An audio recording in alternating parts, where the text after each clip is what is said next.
Государственный ансамбль «Алан» провел урок народного танца для гостей из Дагестана и Ставропольского края. Танцевальный коллектив показал элементы разных танцев из репертуара. Это и национальный, астинский, болгарский и лезгинский танец.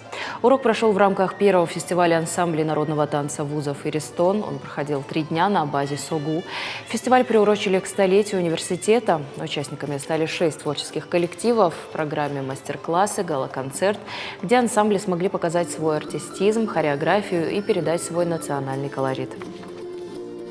Это даже очень полезно, потому что, приходя и смотря на профессиональные ансамбли, ты, во-первых, получаешь удовольствие огромное, во-вторых, ты мотивируешься, и, я не знаю, это вдохновляет как-то, наверное, молодое уже поколение.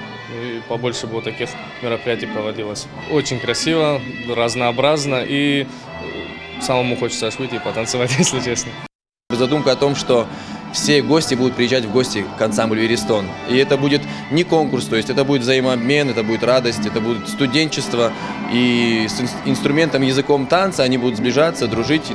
Коллективы уже заявляли о себе на разных площадках, поэтому они с определенной историей, как и наши местные коллективы. И мы надеемся, что мы сподвигнем к созданию таких коллективов, ансамблей народного танца при высших учебных заведениях, там, где их до сих пор еще нет, и народный танец будет процветать.